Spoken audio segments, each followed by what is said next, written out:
You can sell a life insurance policy and still leave part of the coverage to your family.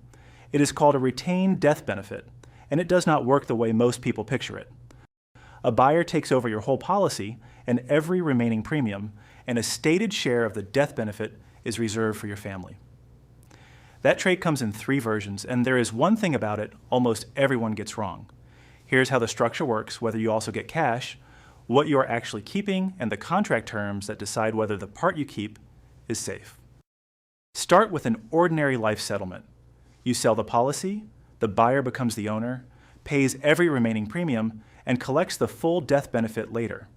A retained death benefit changes the payment, not the ownership. The buyer still becomes the owner of the entire policy and still takes over 100% of the premiums. What changes is that a piece of the death benefit is carved out and reserved for the beneficiary you choose.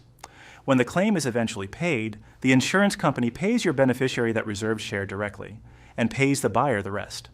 Your premium payments stop the day it closes.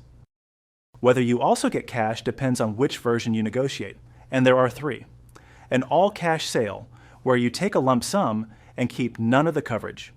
A retained benefit with no cash at all, where the whole value of the deal is the premiums you stop paying and the share your family keeps. And a blend, where you take a smaller cash payment and keep a smaller share.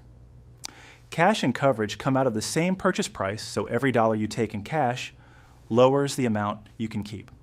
On a $500,000 policy, the retained share might be $50,000. Whatever the number is, it is written into the contract before you sign.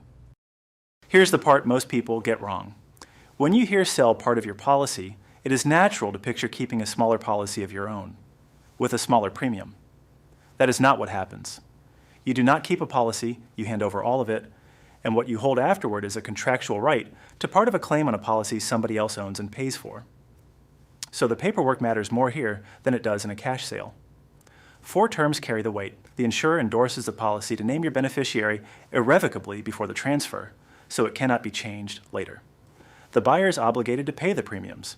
You get written notice before any lapse, with the right to take the policy back and keep it in force yourself. And if the buyer resells the policy, the new owner inherits all of those obligations. California puts those exact protections in its regulations. Not every state does, so look for them in your contract wherever you live. It fits a narrow case well.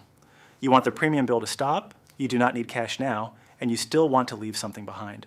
If you need money now, this is the wrong structure, and a cash sale serves you better. 2 things to check first. Not every buyer offers a retained benefit, so it has to be raised while offers are still being negotiated, and your own insurance company may already offer a smaller version of the same idea. Many permanent policies can be cut down to a smaller paid-up amount using the cash value you have already built, with no sale at all. That version is capped by your cash value, which usually sits well below what the policy is worth on the open market, so a settlement can often preserve more. Ask for both numbers. On taxes, the cash side follows the normal life settlement rules, and the retained share is less settled ground, so take the contract to a tax professional before you sign. Citizens Life Group put this explainer together. If you want a number for your own policy, the estimate link is in the description.